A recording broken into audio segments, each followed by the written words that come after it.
Hello friends, நான் தான் உங்கள் லிங்கேஸ்வரி பேசுகிறேன். நான் ரொம்ப சூப்பராக இருக்கேன். நீங்களும் சூப்பராக இருப்பீங்கன்னு நம்புகிறேன். இன்றைக்கி இந்த வீடியோவில் ரொம்பவே இன்ட்ரெஸ்டிங்கான ஒரு விஷயம், அதாவது சதுரகிரி மலையை பற்றி தான் பார்க்க போகிறோம். தமிழகத்தில் முக்கியமாக மற்றும் புகழ்பெற்ற சிவத்தலங்களில் சதுரகிரி மலையும் ஒன்று. மலை உச்சியில் அமைஞ்சிருக்க இந்த கோவில் பல அதிசயங்களையும் ஆச்சரியங்களையும் மர்மங்களையும் உள்ளடக்கியிருக்கு அப்படின்னு சொல்கிறாங்க. அதிகமான பக்தர்கள் தேடி செல்லும் சிவன் தலங்களில் இதுவும் ஒன்று. சதுரகிரி மலை பற்றி தெரியாத பலரும் அறியாத அதிசய மர்மமான விஷயங்களை பற்றி தான் இந்த வீடியோவில் நம்ம இப்போ பார்க்க போகிறோம். சதுரகிரி மலையில் என்னென்னலாம் இருக்குது அப்படின்றதையும் இந்த வீடியோவில் நம்ம இப்போ பார்ப்போம். தமிழகத்தில் திருவண்ணாமலைக்கு அடுத்தபடியாக சித்தர்கள் அதிகமாக வாழும் மலையாகவும் அதிசயங்கள் மகத்துவங்கள் நிறைஞ்ச மலையாகவும் இருக்கும் இடங்களில் ஒன்று தான் இந்த சதுரகிரி மலை. விருதுநகர் மாவட்டம் பத்திராயிருப்பு பக்கத்தில் இது அமைஞ்சிருக்கு. வனத்துறையின் கட்டுப்பாட்டில் இருக்கும் இந்த கோவிலுக்கு போக வனத்துறையினருடைய அனுமதியை பெறணும் அப்படின்னு சொல்கிறாங்க. அமாவாசை, பிரதோஷம், சிவராத்திரி இந்த மாதிரி குறிப்பிட்ட சில நாட்களில் மட்டும்தான் இந்த கோவிலுக்கு போக பக்தர்களுக்கு அனுமதி வழங்கப்படுது. இந்த அற்புதமான மலையை பற்றி சில முக்கியமான விஷயங்களையும் இந்த வீடியோவில் நம்ம இப்போ பார்ப்போம். ஃபஸ்ட்டு, இந்த மலையை நோய் தீர்க்கும் மலை அப்படின்னு சொல்லுவாங்க. சதுரகிரி மலையில் ஓடுகின்ற தீர்த்தங்களும் மூலிகைகளும் பல நோய்களை தீர்க்க வல்லது. இந்த மலை ஏறி இறங்கினாலே உடலில் இருக்க வியர்வை வெளியேறி மூலிகை கலந்த காற்றுப்பட்டு பல நோய்கள் குணமாவதா சொல்கிறாங்க. சித்த மருத்துவர்கள் பலர் மூலிகைகளை சேகரித்து செல்கிறார்கள். திசைக்கு 4 கிரிகள் வீதம் 16 கிரிகள் சமமாக சதுரமாக அமைஞ்ச காரணத்தினால சதுரகிரி அப்படின்னு பேர் பெற்றுச்சு. மலையுடைய பரப்பளவு 64,000 ஏக்கர். மகாலிங்கம் கோவிலுக்கு வடக்கில் உள்ள மூலிகைகள் நிறைந்த குன்றை சஞ்சீவி மலை அப்படின்னு சொல்லுவாங்க. சந்தன மகாலிங்கம் கோவில் பக்கத்தில் 18 சித்தர்கள் சன்னதி இருக்குது. சரி, இங்கே எங்கே என்ன அப்படின்றத இப்போ பார்ப்போம். ஆடி அமாவாசை முக்கிய விழாவாக இருக்குது. இதை தவிர தை அமாவாசை, மகா சிவராத்திரி, சித்ரா பௌர்ணமி, மார்கழி முதல் நாள் இது எல்லாமே அதிக கூட்டமாக இருக்கும் இந்த சதுரகிரி மலையில். பழனியில் இருக்க நவபாஷான முருகன் சிலையை போகர் சதுரகிரி மலையில் தங்கியிருந்த போதே செஞ்சதாக கூறப்படுது.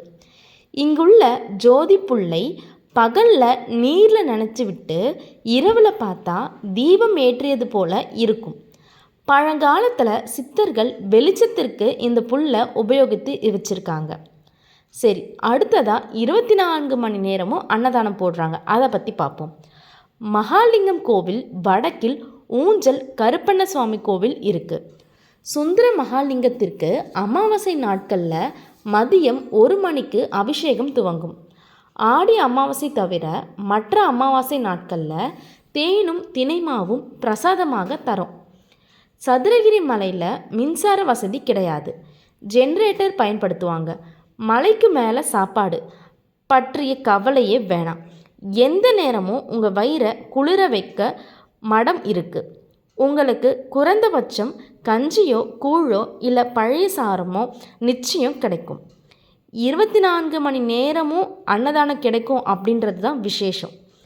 சதுரகிரி மலை ஏறுவது ரொம்பவே கடினமான ஒரு விஷயம். மலை சிவமாக இருப்பதால் பக்தர்கள் காலில் செருப்பு இல்லாமல் ஏறுறது ஒரு வழக்கமாக வச்சுருக்காங்க. சரி, அடுத்ததாக சதுரகிரி மலையில் நிறைய அதிசயங்கள் இருக்குது. இப்போ அதை பற்றி பார்ப்போம். சந்திர தீர்த்தம். சதுரகிரியில் சுந்தர மகாலிங்கம் மலையில் சந்திர தீர்த்தம் இருக்குது. இந்த சந்திர தீர்த்தத்தில் இறைவனை வேண்டி வணங்கி ஒரு முறை நீராடினா கொலை, காமம், குரு துரோகம் இந்த மாதிரி பஞ்சமா பாதங்களில் இருந்து நீங்கி புண்ணியம் பெறலாம் அப்படின்னு சொல்கிறாங்க. அடுத்தது கௌண்டின்ய தீர்த்தம். சந்திர தீர்த்தத்திற்கு வடப்புறத்தில் இருக்குது இந்த தீர்த்தம். இது தெய்வீக தன்மை வாய்ந்த நதி அப்படின்னு சொல்கிறாங்க.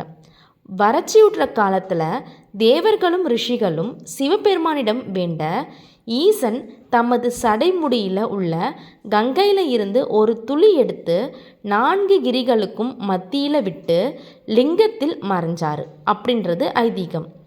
கங்கை, கோதாவரி, கோமதி, சிந்து, தாமிரபரணி, துங்கபத்திரை முதலிய புண்ணிய நதிகளில் நீராடிய பயன் இருக்கும் இந்த நதியில் குளித்தா. இந்த நதியில் நீராடுவதால் சகல பாவங்களும் தீர்வதால் இதற்கு பாவகிரி நதி அப்படின்னும் ஒரு பெயர் இருக்குது. அடுத்ததாக முக்தி தரும் தீர்த்தம் சந்தன மகாலிங்க தீர்த்தம். இது சதுரகிரியின் மேல் காளிவனம் அப்படின்ற இருண்ட வனம் ஒன்று இருக்குது. அந்த வனத்திலிருந்து வருகிற தீர்த்தம் சந்தன மகாலிங்க தீர்த்தம் அப்படின்னு சொல்லுவாங்க. உமையால் பிருங்கை முனிவர் தம்மை வணங்காமல் ஈசனை வணங்கியமையால் ஏற்பட்ட கோபத்தின் காரணமாக சிவபெருமானை விட்டு பிரிந்து அர்த்தநாரீஸ்வரர் என்கிற சிவசக்தி கோலத்தில் இருக்க வேண்டி சதுரகிரிக்கு வந்து லிங்க பிரதிஷ்டை செய்து அபிஷேகத்திற்கு வரவழைத்த ஆகாய கங்கையாகும். இப்புண்ணிய தீர்த்தத்தில் நீராடினால் எந்த பாவமும் நீங்கி முக்தி கிடைக்கும் அப்படின்னு சொல்கிறாங்க. இது தவிர சதுரகிரியில் பார்வதி தேவியின் பணிப்பெண்களான சப்த கன்னியர்கள் தாங்கள் நீராடுவதற்கு உண்டாக்கிய திருமஞ்சன பொய்கையும் இங்கே இருக்குது. சரி, அடுத்தது கிரகதோஷம் நீங்கும் குளம் அப்படி என்னதுன்றதை பார்ப்போம். காலங்கிநாதரால் உண்டாக்கப்பட்ட பிரம்ம தீர்த்தம் ஒன்று காவலராகிய கருப்பண்ண சுவாமி சன்னதி முன்பாக இருக்குது. இது தவிர கோரகர், ராமதேவர், போகர் போன்ற சித்தர்களால் உண்டாக்கப்பட்ட பொய்கை தீர்த்தம், பசுக்கிடை தீர்த்தம், குளிராட்டி தீர்த்தம் போன்ற அநேக தீர்த்தங்கள் சதுரகிரி மலையில் இருக்குது.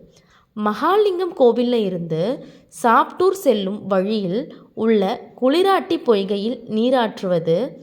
இதில் குளித்தால் கிரகதோஷம் விளங்கும் என்பது நம்பிக்கை. மகரிஷிகளும் சித்தர்களும் இன்னிக்கும் அருவுருவமாக வாழ்ந்து அருள் வணங்கும் வண்ணம் சதுரகிரியில் வீற்றிருக்கிறார்கள். அபூர்வ மூலிகைகள் இங்கே கிடைக்கும். பல அற்புத மூலிகைகளால் முறிந்த எலும்புகளை ஒன்று கூட்டி இந்த மூலிகை இலையை வச்சு கட்டினால் அதிசயத்தை நம்மளே கண்கூட பார்க்கலாம். எலும்புகள் கூடும் அப்படின்னு சொல்கிறாங்க. சரி, அடுத்தது அதிசய மரங்கள். சதுரகிரி மலையில் தபசு குகைக்கு பக்கத்தில் கற்கண்டு மலைக்கு கீழ் அடிவாரத்தில் சுணங்க விருட்சம் அப்படின்னு ஒரு மரம் இருக்குது. இந்த மரத்தின் காய் நாய்க்குட்டி போல இருக்கும். அந்த காய் கனிந்து விழும்போது நாய்க்குட்டி குறைப்பது போல இருக்கும்.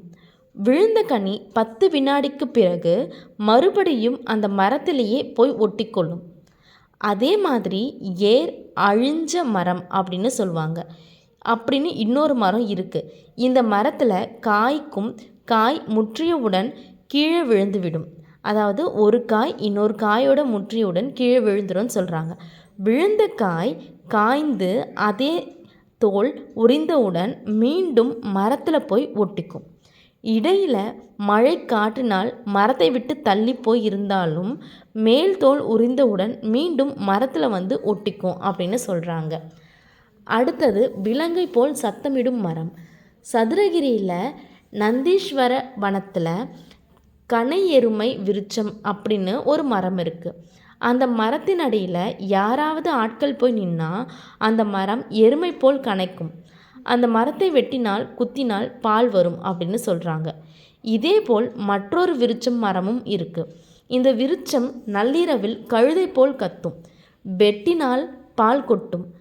நவபாஷான சேர்க்கையில் இந்த விருட்ச மரத்தின் பாலும் முக்கியமான சேர்க்கை அப்படின்னு சொல்கிறாங்க. சரி, அடுத்தது மதியை மயக்கும் பகுதி. இது எல்லாவற்றுக்கும் தூக்கி சாப்பிடும் விஷயம் ஒன்று இங்கே இருக்குது. மலையில் மிக அடர்ந்த பகுதியில் மதிமயக்கி வனம் அப்படின்னு ஒரு பகுதி இருக்குது. இங்கே உள்ளே போனவங்க மதிமயக்கி அவங்க வெளியவே வர முடியாது அப்படின்னு சொல்கிறாங்க. இன்றைக்கும் அமாவாசை பௌர்ணமி தினங்களில் சித்தர்கள் ரிஷிகள் மகாலிங்க பூஜை செய்ய வராங்க. கூட்டம் கூட்டமாக நட்சத்திரங்கள் மலைப்பகுதியில் வாழுது. உங்கள் தேடல் பக்தி உண்மை எனில் நீங்கள் மனதார நினச்சி வழிபாடு செஞ்சால் சித்தர் தரிசனம் உங்களுக்கு சதுரகிரியில் நிச்சயமாக கைகூடும். இதை நிறைய பக்தர்கள் அனுபவிச்சிருக்காங்க. இந்த வீடியோ உங்களுக்கு பிடிச்சிருந்தா சேனலை சப்ஸ்கிரைப் பண்ணிக்கோங்க, சப்போர்ட் பண்ணுங்கள். நெக்ஸ்ட் வீடியோவில் பார்க்கலாம். Bye by.